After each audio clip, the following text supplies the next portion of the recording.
Hi, this is Glenn Loury. This clip is taken from a conversation I recently posted at my Patreon page. The full episode will be available for free in a few days, but if you want to see it now and support the show, please go to patreon.com/Glenn Show. That's patreon.com/Glenn Show. Thanks. So the cover story about why I became more alienated from the right was 3 books: D'Souza's The Bell Curve, Murray and Herrnstein's, D'Souza's The End of Racism, Murray and Herrnstein's The Bell Curve. These were both fellows at the American Enterprise Institute when the books appeared, and I was on the advisory committee, the academic advisory committee to the president of the American Economic Institute at that time. That committee was chaired by James Q. Wilson. And I had a lot of people on it, including the distinguished intellectual historian Gertrude Himmelfarb. And I was a member of that committee. We would meet once a year or twice and advise Christopher Demuth, president then of the American Enterprise Institute, on the academic portfolio of the Institute. And that portfolio included people like Dinesh D'Souza, who was a resident fellow, and Charles Murray, who was a resident fellow, people who would sit in their offices or in their home offices and write books under the imprimatur of the American Enterprise Institute. And people who wanted to support these people writing the books could funnel the money through the American Enterprise Institute, which gave an institutional home to their endeavors. And I ended up resigning from that board publicly with a front page story in the Wall Street Journal and all of that, breaking, black conservatives break with the AI.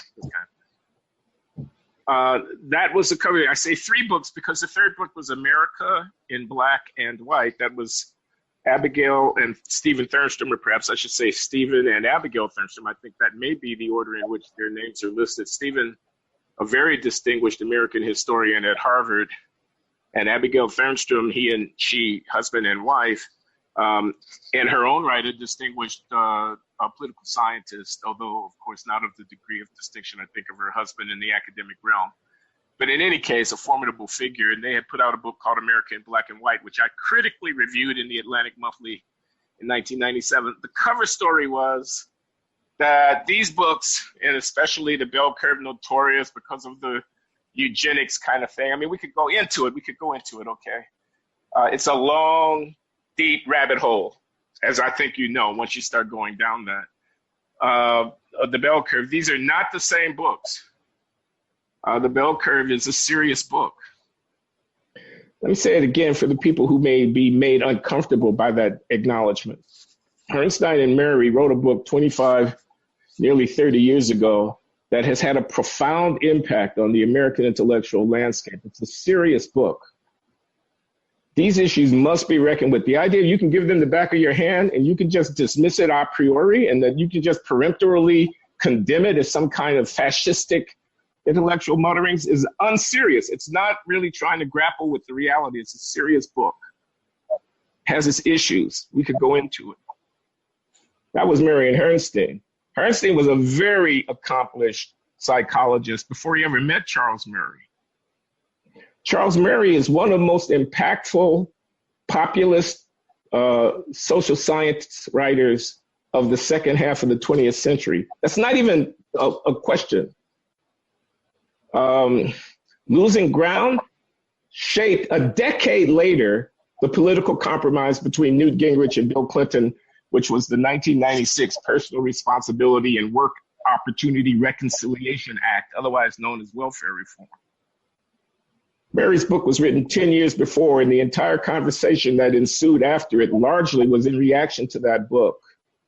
The Bell Curve is still being talked about, and it opened up a huge frontier in the interplay between science and social and ethics in the discussion of inequality and social status in America. There's not any question about that. Coming Apart is a prescient perception into the landscape of social inequality and strife. It hasn't got anything to do with race. This is about the opioid epidemic and about inequality at the bottom of American society. It's about the same kind of thing that Michael Sandel is writing about in his brilliant book, The Meritocracy. What does he call it? Meritocracy Trap. I think that's what he calls it. But in any case, Murray is a very impactful. So that was a serious book. Dinesh D'Souza is a cartoonist. He's a agent provocateur. He's a polemicist. He always was from the Dartmouth Review days back in the 1980s. He's smart. He's got a quick pen, but he's completely unprincipled. And he's mad. He's nuts. And he's a bomb thrower. Okay, so when he decided to take up the issue of race and write a silly book called The End of Racism, with a full patina of sophisticated engagement with the great philosophical questions of modernity, but underneath, basically, a sophomoric, smug, glib, he meant nothing good. He meant nothing good of it. There is this famous, I don't know if the tale is apocryphal, where Gore Vidal is supposed to have said to Norman Podhoretz, yeah, but you never understood the Civil War, did you? This is Gore, the patrician WASP, and Gore Vidal, the patrician WASP, and Norman Podhoretz, the grasping, climbing Yid. Okay, and Vidal thinks he can put him down by calling him an immigrant. The son of an immigrant. Somebody who doesn't really yet quite get America. Well, that might have been very unfair to Norman Podhoretz, but it's damn sure an accurate account of Dinesh D'Souza. He's that climbing, grasping Yid who's trying to make a way in American elite intellectual life by standing on the backs and indeed walking on the corpses of the real Americans. I'm talking about my ancestors who were here 2 centuries before his boat arrived. You get it? Do you get it? Of course, yeah. When I said this about D'Souza in so many words at a meeting of the Bill Buckley, William F. Buckley, the great Bill Buckley, and Richard John Newhouse, the late Richard John Newhouse, the intellectual and theologian, they used to have a confab of conservative intellectuals who'd get together in New York and Washington twice a year for a dinner. And we'd have it out. It was behind closed doors at the Union League Club in New York City or whatever. We'd have it out. And D'Souza and I were having it out. And I basically recounted this Vidal Podhoretz story, but with the personas changed. Paul Weyrich, do you know who he was? Paul Weyrich, Catholic political entrepreneur behind the moral majority kind of welfare, kind of right-wing, culturally conservative upswing of the 1980s, looked me in the eye and said, I get it. I know what you're saying. Because it was the American story that was at stake about race. And Dinesh D'Souza was going to make a cartoon out of it. The Black communities are places where the streets are irrigated with alcohol, urine, and blood. This kind of thing. The content of our chromosomes. That was the title of one of the chapters of this silly book that was given the imprimatur of the American Enterprise Institute. So I distinguish clearly, sharply, between Herrnstein and Murray's book, objectionable as it may have been for reasons that we could go into, and Dinesh D'Souza, which was deeply offensive to me. Do you know, I wrote a review, the Weekly Standard, that's Bill Crystal's defunct now magazine, but it had a run of a couple of decades at the top, of American journalism on the right. Did a great job with crack. The Standard asked me to review the book, and I wrote a review of it, not quite as vituperative as the comments I just made, but nevertheless in the same spirit. Do you know that before the review was printed, The people at the American Enterprise Institute, including D'Souza, had a copy of my review and were invited to write a rebuttal.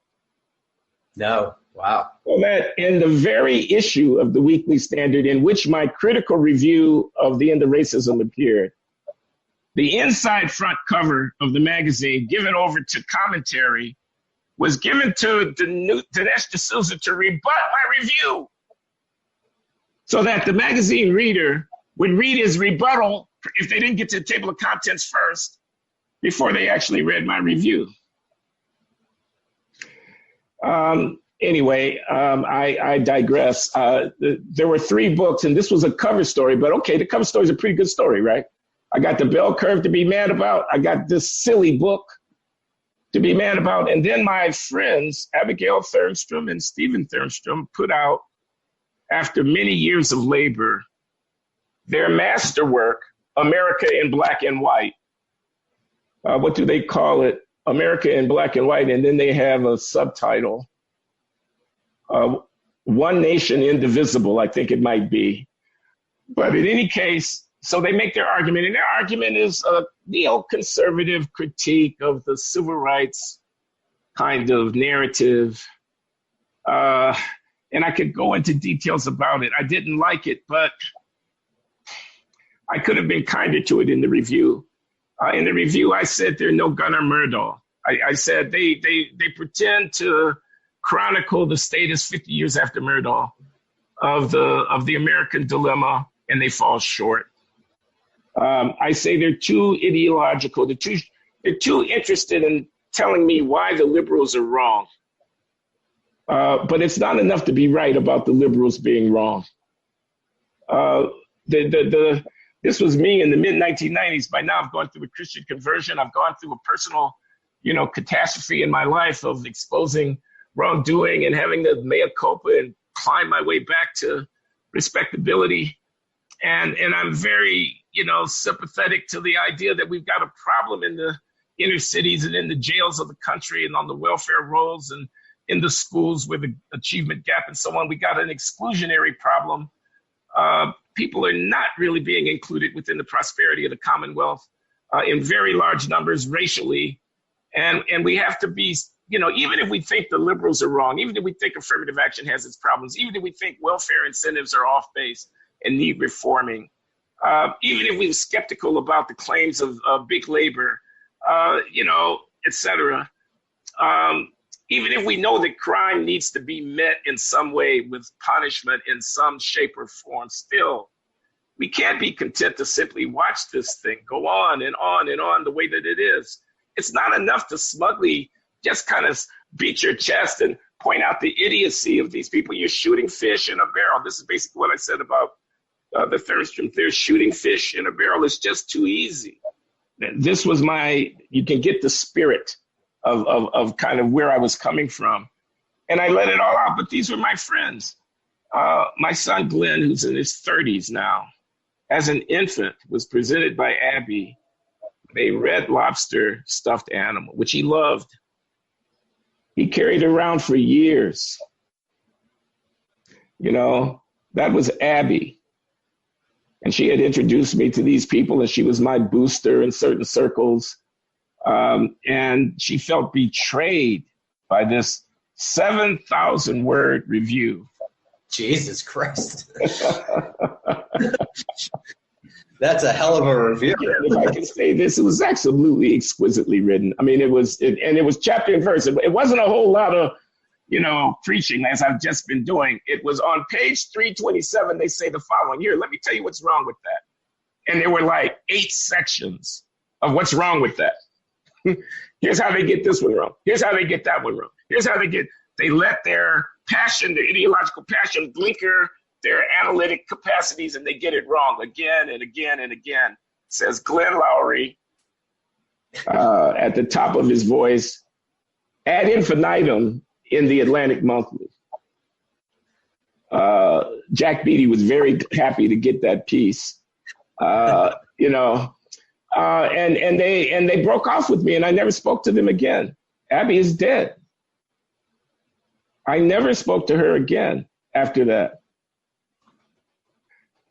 So there were 3 books. So that's the cover story. So the cover story was I woke up one day, and realized I could not go to Jerusalem and I could not go to Rome, and I could not go to Belfast or Dublin. I was going to have to go back to Chicago. My Uncle Alfred, probably in the early 1990s, I went to the University of Illinois Chicago campus to give a lecture, and he and his sons, he's a father of 23. Pretty, wow. multiple moms. It's a long story. I won't go into it, but he was this kind of guy, this patriarch, and the various families were kind of united, and he showed up with his sons. I mean, he had like 12 sons. He showed up with 8 of them at this lecture. And at the reception that the historian Deirdre McCloskey, the economic historian Deirdre McCloskey, had her swank pad in the near north side of Chicago. After the lecture, he and his son showed up at the reception. It was quite interesting. These Southside brothers in this Tony, university crowd. It was quite a night. But in any case, he said to me once, he said, "Son, we could only send one, to MIT and Harvard. We sent you. And we don't see us in anything you do." They could not relate to me. They thought I had betrayed them. And this was my uncle, my mother's brother. I loved him. He's been gone for some years now. But so I was in this space, the Christian conversion thing. I mean, man does not live by bread alone. Do they teach you that in the left-wing political theory school? I went to Jewish day school my entire life, but I believe that's New Testament. So no, they don't teach it. Yeah, that's New Testament. That's Jesus being tempted by the devil. And man does not live by bread alone. And there's just like a profound wisdom in that. And, what about my identity? What about my fealty? Who am I? What am I loyal to? Who are my people? What's my project? I started asking myself these questions. What's my project? Is my project to be a black bomb thrower who's, is the kind of, antidote to the aspirations of, as expressed by conventional left-leaning African-American leadership and intellectual expression?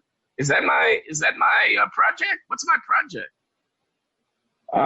And so I was moving in my self-identity. I was moving in my spiritual and moral commitments. I was moving in my sense of political affiliation. And I had the 3 books, but it's a good cover story. But in a way, it's just a cover story, because the real story is I wanted to be embraced again by the African-American cognoscenti. I wanted to get off of this stage, to step out of this spotlight and to get away from the stress and the overwhelming burden of being, this kind of lone dissenter. I didn't like the life that I saw in front of me as this, I could have been a kind of Clarence Thomas-like figure if I hadn't had that personal peccadillo. It was more than a peccadillo. It was a serious misstep that became public and caused me to have to pull out of political life in 1987. I was on this glide path to, a certain kind of political career. And I thank God. I'm no longer the believer that I was in the 90s, but I thank God that I did not go that route. So the real story is I wanted a kind of unity in my life that integrated my ethnic and racial identity with my political and intellectual work. And I wanted back in. I wanted to be, and I was ashamed, I was scandalized. I was this tragic figure, I had flown too close to the sun. I was a hypocrite. I had been preaching values and morality. I almost went to work for William Bennett. The Book of Virtues, William Bennett. I almost went to work for him as his deputy at the Department of Education in the Reagan administration. And here I am, out of wedlock, drugs, I'm a cute, I'm this scoundrel, I'm this, the very enemy within, that is the enemy within African-American society, which I was trumpeting a decade before when I broke through with that article that I told you about in the New Republic. The enemy without white racism, the enemy within black social pathology. But what about the enemy within Glenn Loury? The psycho political conflict within Glenn Loury, Glenn Loury, who knew even as he was writing let the little girls pull up their socks and let the boys put their nose to grindstone and keep their noses clean and let's get on with the project of building Black America. I was living the life of a libertine. I was indulging my basest, whatever, and I was without the kind of discipline that it would have been necessary for any one of these poor lower class African-American subjects to muster if they were going to follow the path that I was articulating was the only way out. The conflict was kind of unbearable. I wanted relief from that.